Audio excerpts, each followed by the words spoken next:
Let me just touch on Shakur Stevenson's performance, generational performance versus Teofimo Lopez. Listen, guys. After that Zepeda win, I said that I will never ever doubt Shakur Stevenson again. I mean, oh my God. What in the world was that? That was, in my opinion, one of the greatest boxing masterclasses in history. Or at least in my time.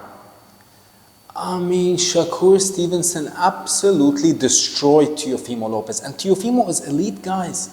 Teofimo Lopez is an elite fighter, but Shakur Stevenson made him look like nothing. Made him look like a journeyman.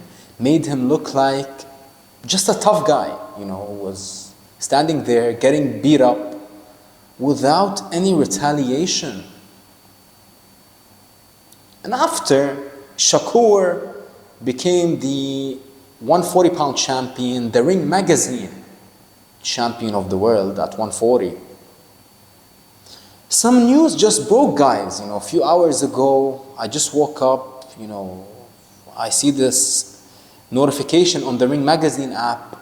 Shakur Stevenson stripped of his WBC 135-pound belt because the man did not want to pay $100,000 to the WBC, allegedly, even though he didn't even defend his belt. He didn't even, I mean, what are we doing here, guys? What are we doing here? And listen, I actually met Mauricio Sulaiman in Dubai a couple of years ago on the Regis Prograis Tyrone McKenna card, Probellum card in Dubai a few years ago. I remember I was actually sat right next to Mauricio Sulaiman, front row for the entire event. Took a picture with the man, took a video with him.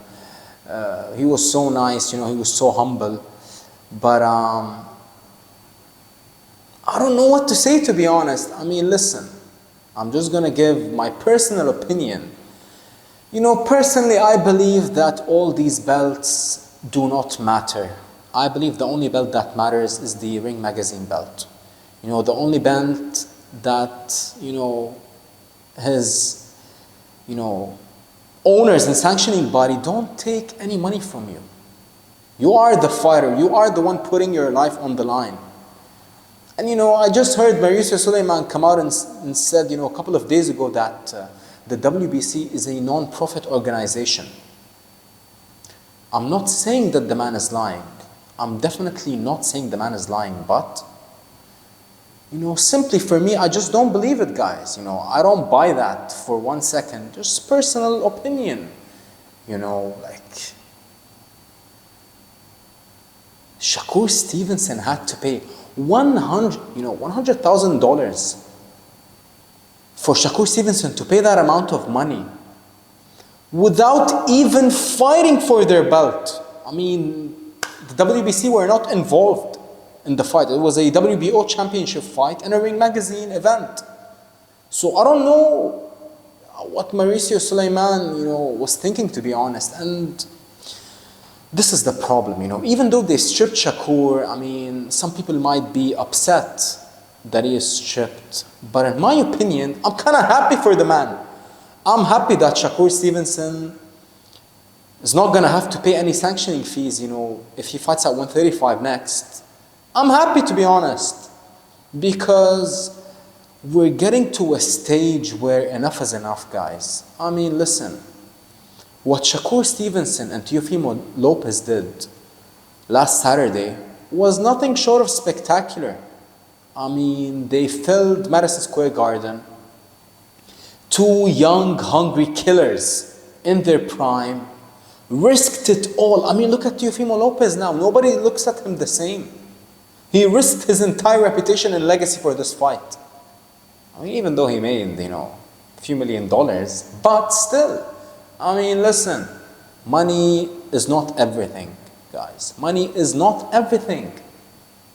You have a legacy to work towards, and you have many things to work towards, and the money will come, no matter what. No matter what you do, the money will come eventually. But I'm happy for Shakur, to be honest. I'm happy that Shakur will not be representing the WBC in his next fight. And did they just do this move because they are upset with Terence Bud Crawford and because Shakur is his protege? I mean, because, just in my opinion, I don't think they would have stripped Canelo or Munguia or a big name Mexican fighter if he didn't want to pay 100K for a belt that he didn't even defend. So for just being the champion, you gotta pay hundreds of thousands? Even if you defend the belt, not defend the belt, move up a division, move down a division, you gotta keep paying hundreds of thousands of dollars? I mean, I don't know. I would love to know what Mauricio Suleiman was thinking, to be honest. Because, you know, even though a lot of people criticize Zuffa boxing, now especially in these times, but I'm kind of happy that they are here. I'm kind of happy that they are here to break this toxic, vicious cycle of sanctioning bodies taking a lot of money from fighters. But let's not focus on the negative. Let's get back to the positive. Shakur Stevenson. I mean, listen, in my opinion, Shakur Stevenson is top 3 pound for pound. No question. Because he moved up a division. I mean, listen, they said that Teofimo won a round versus Shakur. I didn't give Teofimo a single round, to be honest.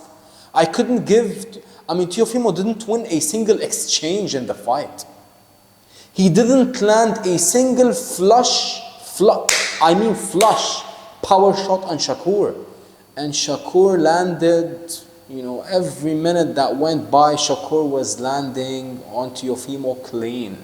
And look at Shakur's face and look at Teofimo's face. That was probably one of the... Artem Haratunian gave Shakur a tougher fight.